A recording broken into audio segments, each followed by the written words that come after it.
Chers abonnés, je vous coupe un court instant afin de vous souhaiter un très joyeux Noël et de très bonnes fêtes de fin d'année, mais également pour vous rappeler que c'est encore le moment de faire un don défiscalisé à Omerta à une hauteur de 66%. Soutenez un média indépendant et je vous dis à très bientôt.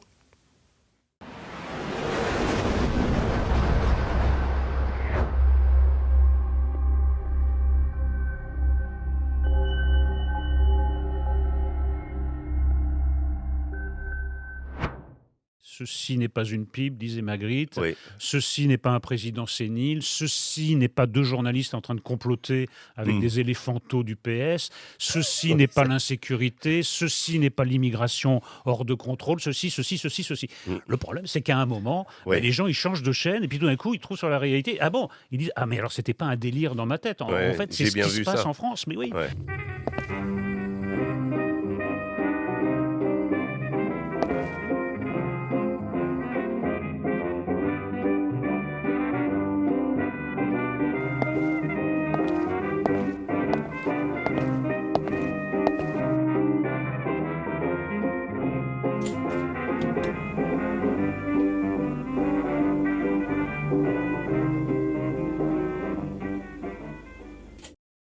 Bonjour à tous, bienvenue chez Omerta, bienvenue sur ce nouveau podcast consacré à la liberté d'expression que nous avons intitulé d'ailleurs Expression libre. Bon, on n'est pas allé chercher très loin, mais c'est quand même, voilà, on a retourné l'expression, voilà, pour le coup.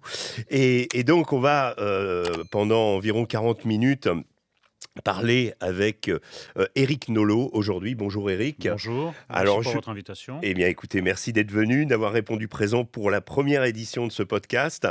C'est très intéressant parce que pour la liberté d'expression, pour le coup, je pense que vous êtes quand même l'homme de la situation. On va voir. Alors mais homme de gauche, hein, vous avez vu celle-ci devenir souvent sectaire. Alors cette gauche, pourrait toujours dire qu'elle a toujours été un peu sectaire, mais elle était assez frange marginale au début. Avec LFI, aujourd'hui, on est quand même passé dans une gamme au-dessus, hein, un parti quand même qui a rassemblé près de 20% des suffrages autour de son candidat à la dernière présidentielle. Vous voilà désormais sur CNews et Europe 1. Expliquez-nous votre parcours d'homme de gauche. C'est-à-dire que moi, je fais la distinction entre la gauche et la gauche. Avec un haut accent circonflexe. C'est pas la même chose. Je crois qu'il y a Ça, c'est avec l'accent du Sud. Oui, moi je suis du Sud-Ouest, j'ai jamais pris l'accent, mais je crois qu'il y a une dérive sémantique. Ce qu'on appelle la gauche aujourd'hui, c'est-à-dire LFI et la nébuleuse autour, c'est pas la gauche, c'est l'extrême gauche. Or, ça a toujours été très différent en réalité. La gauche et l'extrême gauche avaient certains points communs, mais beaucoup de divergences. Or, maintenant, ce qu'on appelait autrefois l'extrême gauche est devenu le bloc central de la gauche, LFI. Or, quelle est la grande différence entre la gauche et la gauche? La gauche, disons que dans l'option social-démocrate, c'est la réforme, un peu plus de justice, en tout cas moins d'injustice, etc. Bon, quel est le programme de l'extrême gauche, de LFI? Ou plus précisément, il faut encore être plus précis dans les termes, de l'islamo-gauchisme. C'est un programme de destruction. Maintenant, c'est clair. Le programme de LFI et de l'extrême gauche et des islamistes, c'est de détruire dans l'ordre notre République, notre pays, notre civilisation. Écoutez, en tant qu'homme de gauche, je ne peux pas me réjouir de ce programme et encore moins y adhérer. Donc, en effet, je ne risque pas d'être invité sur des médias de gauche. Donc, je le suis sur CNews, je suis sur Europe 1, je suis dans d'autres médias. Je crois que ça fait 8 ans que je n'ai pas mis les pieds dans une radio publique, par exemple.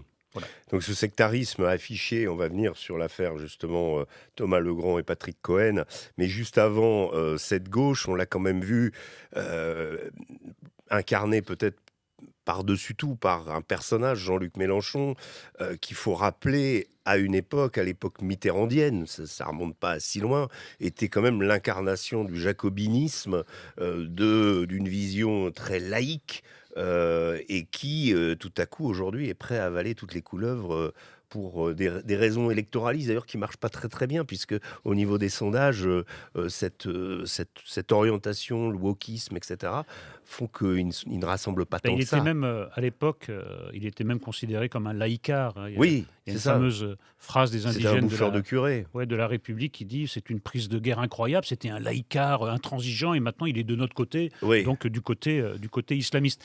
C'était un maastrichtien, c'était un apparatchik du PS et un jour il s'est réveillé. le matin, il s'est souvenu de la phrase de Jules César: moi, je préfère être le premier dans mon village que le deuxième à Rome. Or, c'était même pas la deuxième place qui lui était promise à Rome, ou plutôt à Solferino, c'était la 30e. D'accord. Donc, il a décidé de faire sécession. Je ne pense pas que ça corresponde, en tout cas au début, à ses convictions. Il fonde un parti de gauche, d'extrême gauche, qui fricote de plus en plus avec l'islamisme. Moi, je n'ai pas peur de dire que LFI est devenu un parti de l'étranger. Il suffit de voir la figure de Rima Hassan, qui est entièrement dédiée à la cause palestinienne, qui se contrefout de tout ce qui se rapporte à la France, à l'Europe, etc. Et à partir de ce programme, eh bien, il prend des postures révolutionnaires. Il vous explique que le problème de la France, ce sont les Français de souche, qu'il faut procéder au grand remplacement, que la langue française n'existe pas, il faut parler de langue commune. On parle de créolisation en permanence. Créolisation, qui est en fait la version pas entachée par le vocabulaire d'extrême droite, du moins dans son esprit, du grand remplacement.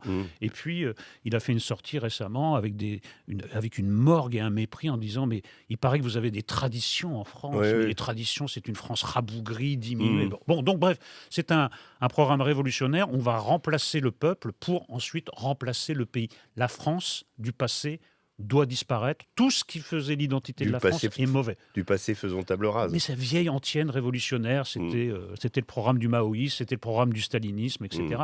Rien de nouveau, sauf que, vous l'avez dit, ça prend dans les urnes. Alors, vous avez fait une réserve, mais en effet, parce que ce qui gagne d'un côté, il le perd de l'autre.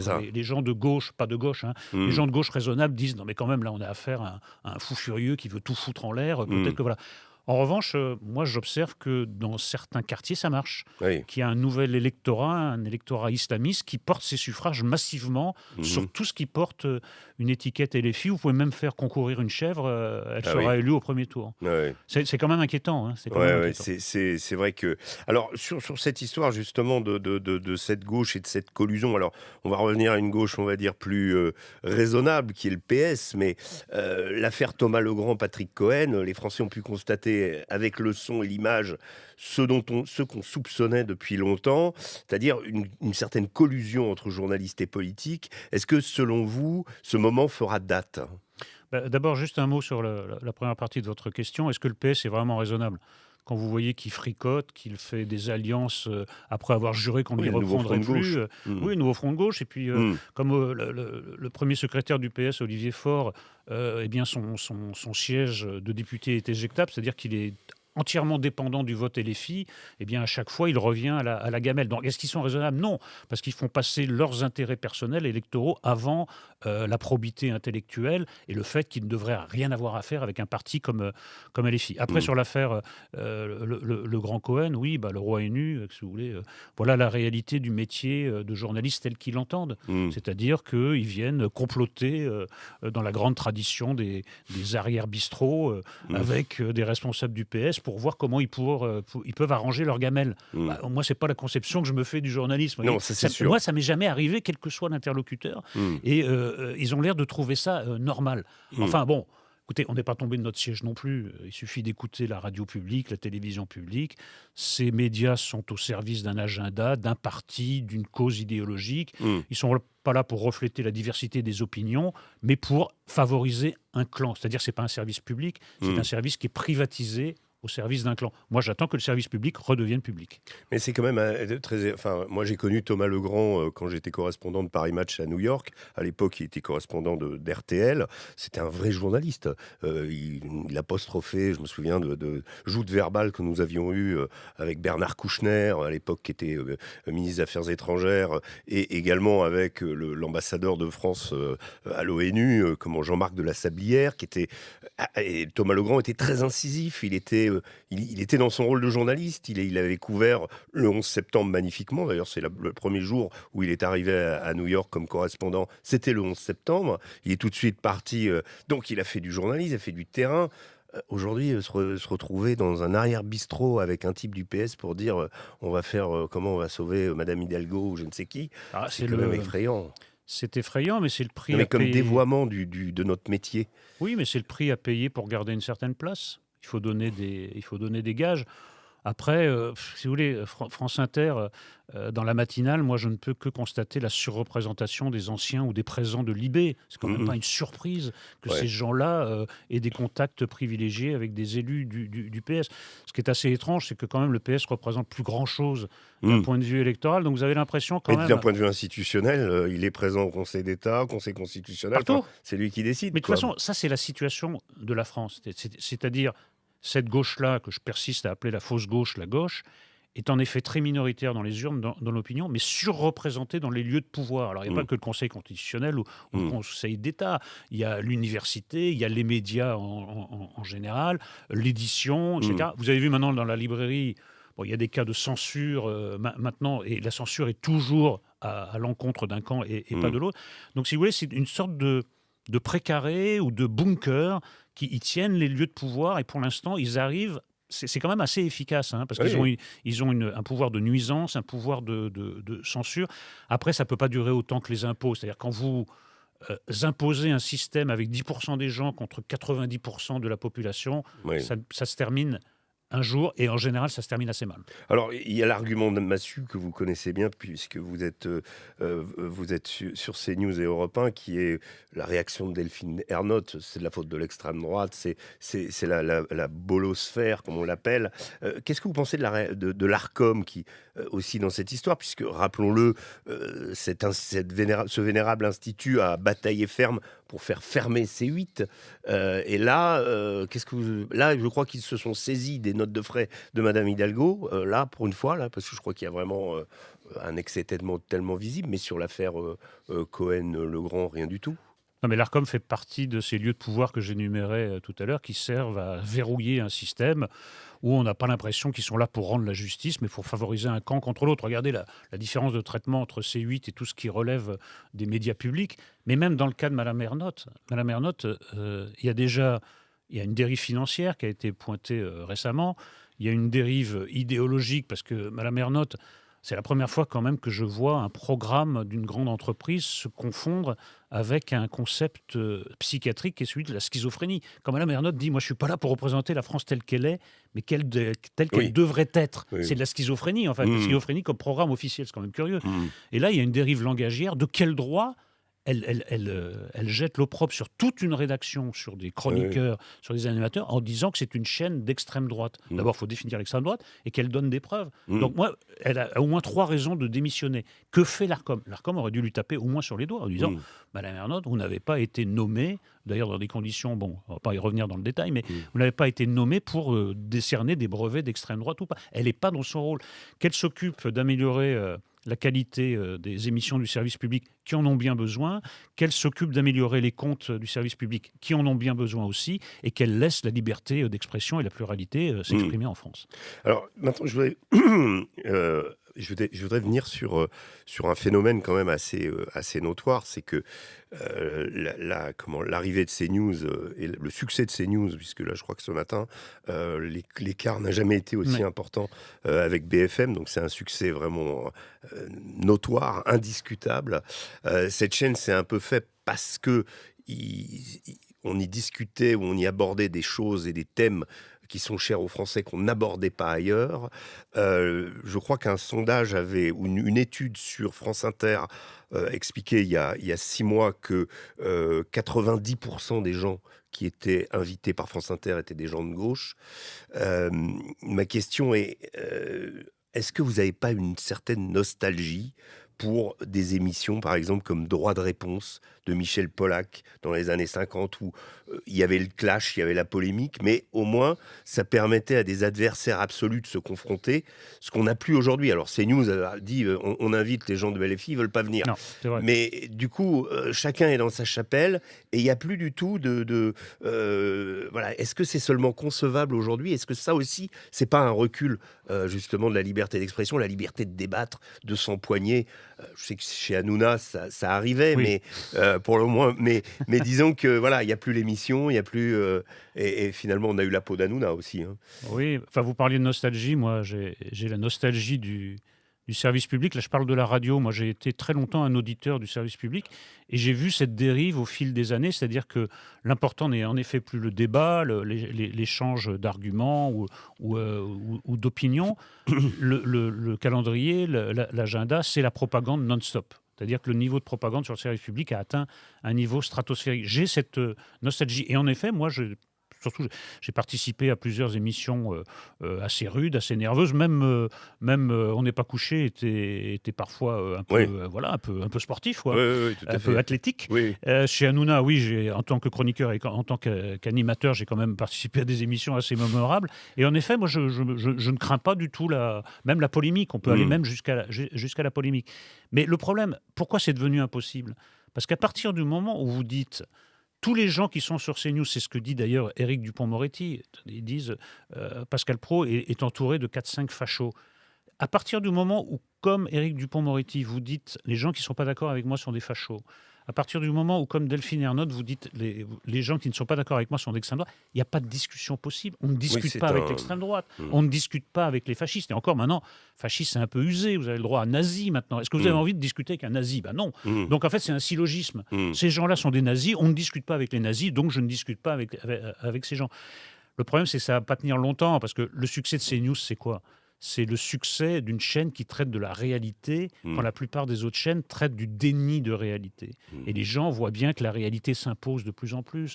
Des choses qu'on a essayé de nier, maintenant, nous apparaissent en plein jour, nous crèvent les yeux, et à part les aveugles qui ne veulent pas voir, tout le monde le sait. Bien sûr. Et moi, je pense que même c'est que le début du succès de CNews. Il va y avoir des effets de seuil, parce que les gens, une fois qu'ils ont goûté un peu à CNews, ils restent sur la chaîne, parce qu'ils ont l'impression qu'on leur parle de ce qu'ils vivent, de ce qu'ils ressentent, et surtout de ce qu'ils subissent.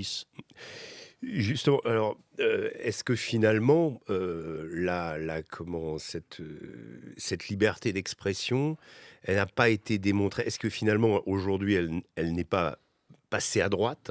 Je prends pour exemple la mort de Charlie Kirk.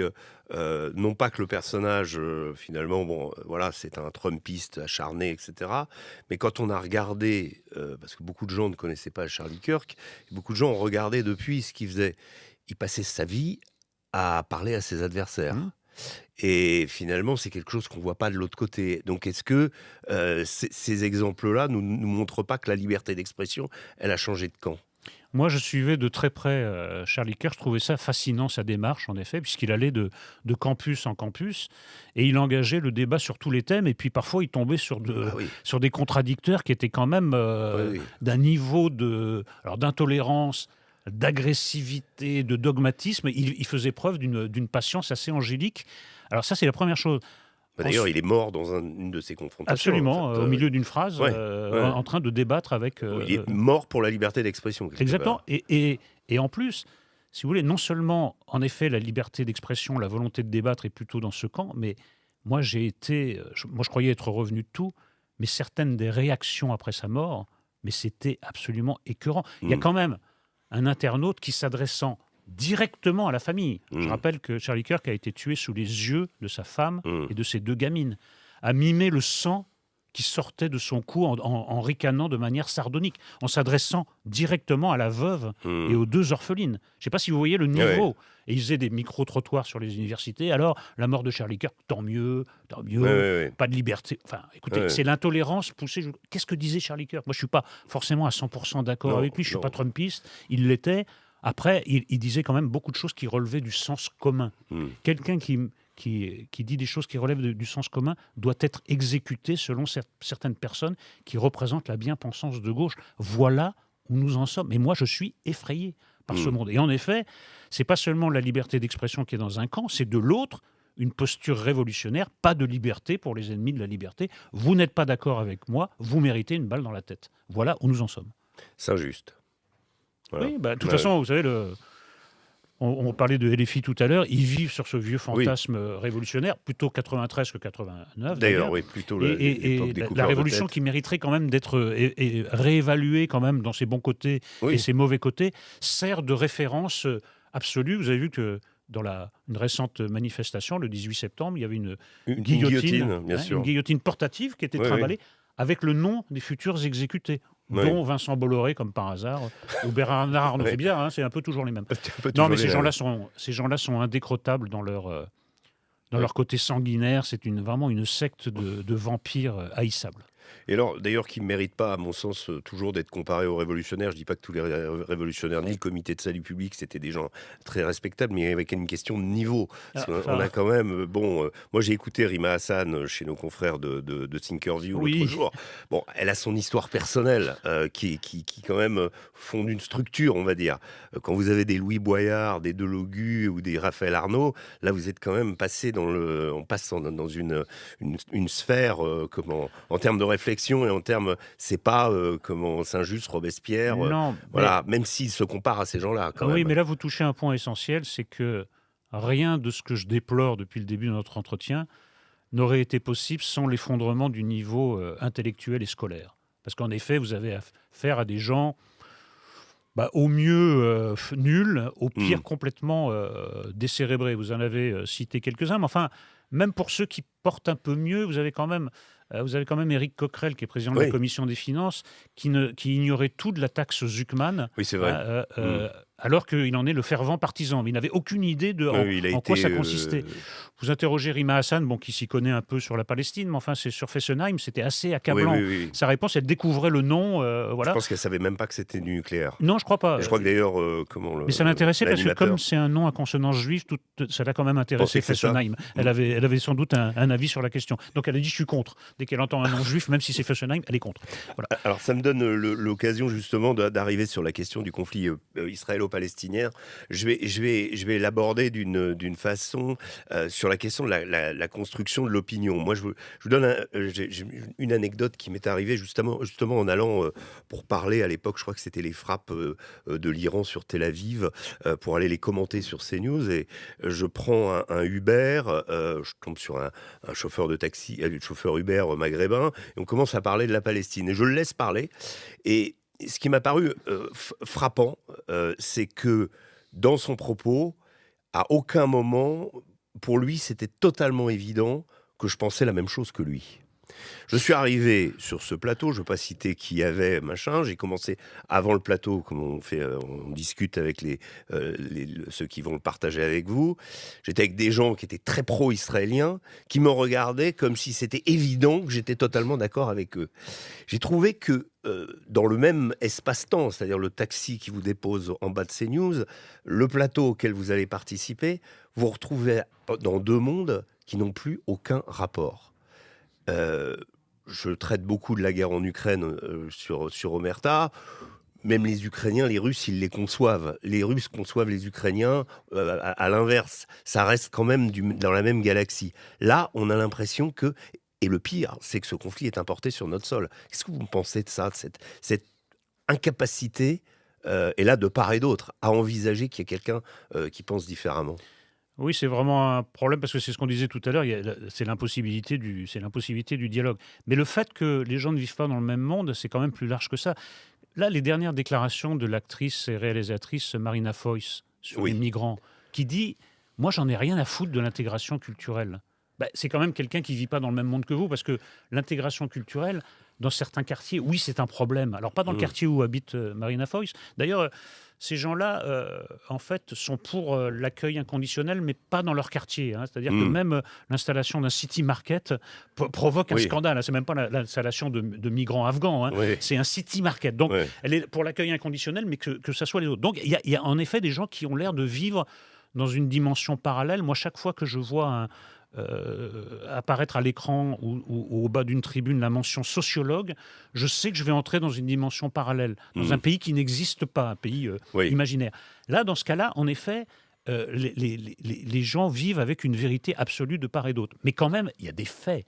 Dans le conflit israélo-palestinien, quand vous dites, quand vous entendez le slogan « La Palestine de la rivière à la mer », c'est une manière de dire mort aux Juifs. C'est une manière d'éradiquer complètement Israël et ses habitants. Donc ça veut dire mort aux Juifs. Qui peut être d'accord avec ça ? C'est le programme du Hamas. C'est le programme du Hamas. Le programme du Hamas, c'est éradication d'Israël, instauration d'un régime islamiste, au moins à Gaza, et plus ses affinités. Ce sont quand même des faits. Il y a une charte du Hamas. Donc vous pouvez me dire, je compatis avec le sort de la population civile à Gaza. C'est absolument effroyable. Mais vous avez affaire à des gens qui qui ne se préoccupent pas du tout de leurs civils, qui veulent instaurer un régime islamiste et qui, par ailleurs, terrorisent leur population autant que les bombes israéliennes. Donc moi, je veux bien que, par sensibilité, par ses origines, on ne peut pas faire preuve de neutralité, en fait. Mais on dirait que les faits n'ont aucune importance, que chacun va suivre sa ligne droite sans jamais en dévier, et que la réalité est rejetée comme considération secondaire. Moi, je suis pour la réalité comme base du raisonnement. Symétriquement, vous avez aussi des ultra-religieux dans le gouvernement Netanyahou qui, pour eux, c'est la prophétie d'Isaïe. Bien sûr. C'est un peu de la mer au Jourdain, quoi. En fait, ou même au-delà, puisque visiblement, oui, mais là, c'est le grand Israël. Non, mais là aussi, c'est des gens quand même qui tiennent ce gouvernement. Bien sûr, mais dont Netanyahou est très dépendant. Mais là, vous êtes aussi dans une autre dimension. Mais est-ce que c'est vraiment très différent ? Le délire religieux et le délire idéologique, c'est les mêmes racines, c'est les mêmes raisonnements. Oui. Ça veut dire qu'il y a quelque chose qui est au-dessus des faits, au-dessus de la réalité. Vous poursuivez un but, un agenda.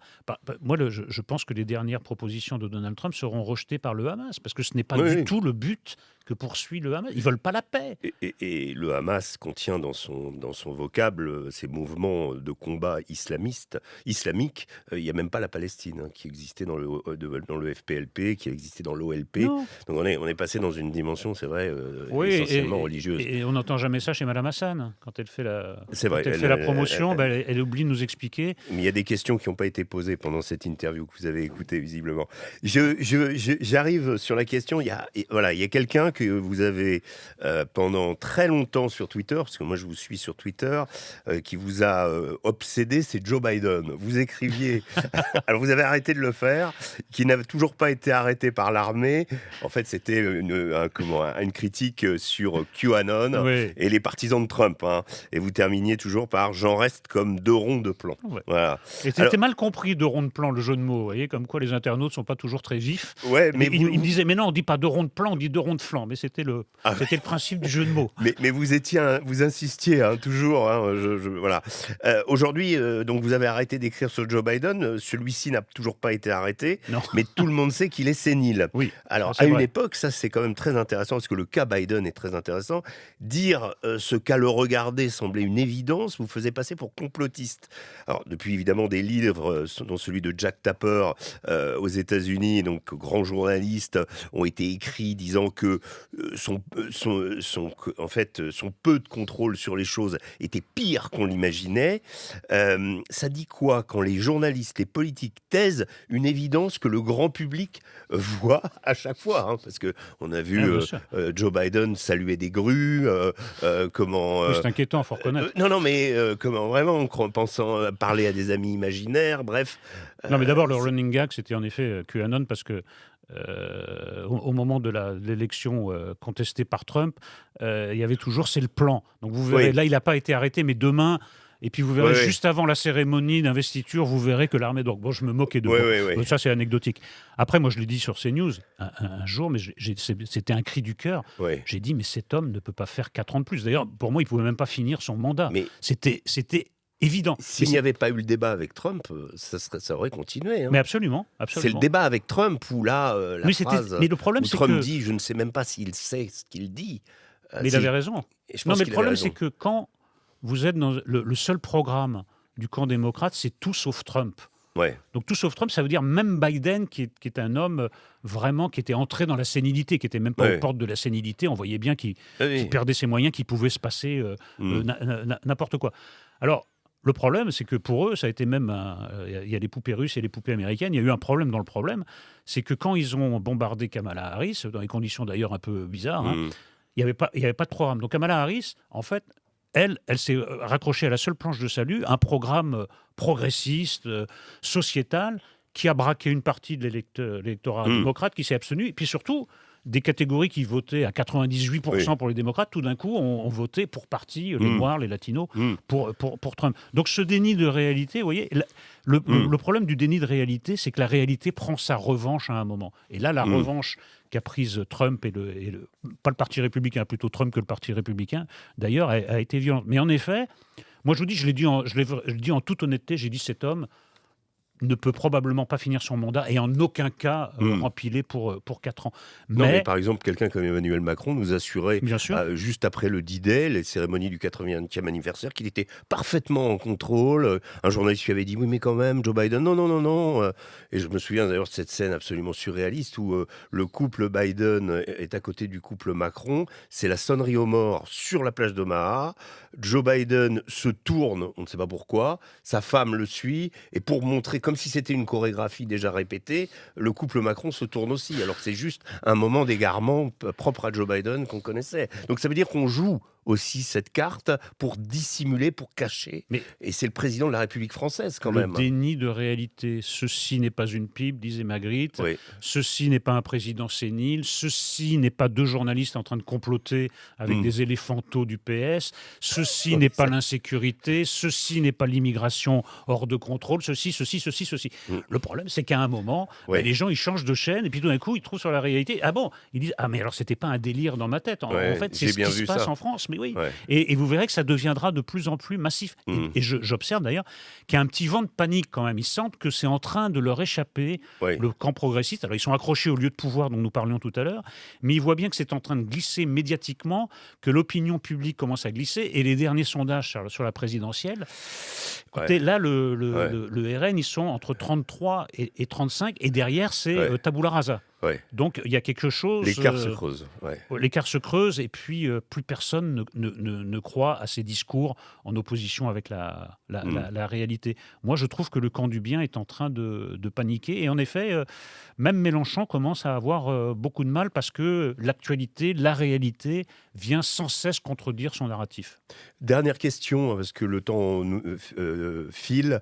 Donald Trump, phénomène ultra commenté, etc., empêtré souvent dans ses contradictions. On a même appris le langage de Trump, on l'analyse en fonction de la rhétorique, et quand il dit qu'une conversation s'est bien passée, en général, ça veut dire que ça s'est mal passé. Il faut que la conversation soit la meilleure conversation de l'histoire, etc., pour que ce soit vraiment de l'enthousiasme chez Trump. On apprend à le déchiffrer.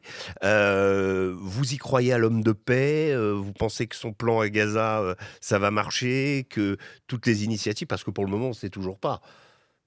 Gaza, moi, je pense que le Hamas ne peut que rejeter, ou alors poser des conditions qui vont être le début d'une autre séance de négociations interminables jusqu'à ce qu'Israël dise, vous voyez, ils ne veulent pas, et donc ils vont aller jusqu'au bout de leur plan à Gaza. On ne peut pas lui reprocher de ne pas essayer, Trump. Non, mais ça, c'est très bien. Après, par exemple, sur le dossier russo-ukrainien, si vous voulez, en l'espace de quelques mois, on est quand même passé d'une position extrême à une autre. Et quand il est passé à une approche très pro-ukrainienne, moi, ma première réaction, c'est j'attends demain pour savoir ce qu'il va dire demain. Donc, en fait, je n'y crois pas. C'est quelqu'un qui, quand même, psychologiquement, dans une forme de... C'est très performatif. Il a l'impression que la réalité peut se plier à son langage, qu'en fait, ce qu'il dit n'a pas tellement d'importance parce que demain, il pourra dire autre chose. Après, il fait un boulot phénoménal contre le wokisme qui avait gangréné les États-Unis. J'aurais préféré que ça soit fait par quelqu'un d'autre, parce que c'est avec des excès dans l'autre genre. Bien sûr. Les ennemis de mes ennemis ne sont pas forcément mes amis. Après, la leçon quand même que je tire de Trump, c'est que le wokisme n'est pas invincible. C'est qu'il arrive, même s'il s'accroche au lieu de pouvoir à Hollywood, etc. Mais bon, apparemment, la politique peut encore quelque chose. C'est la leçon de Trump. Mais moi, je ne serai jamais trumpiste. Écoutez, cette vulgarité, cette violence, enfin moi je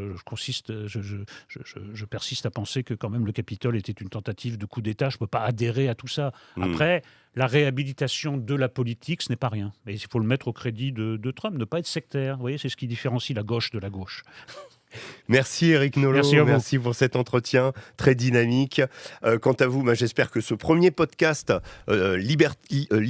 Expression Libre vous a plu et que vous reviendrez pour le suivant. Et puis d'ici là, je vous souhaite une excellente journée et je vous dis portez-vous bien et à très bientôt.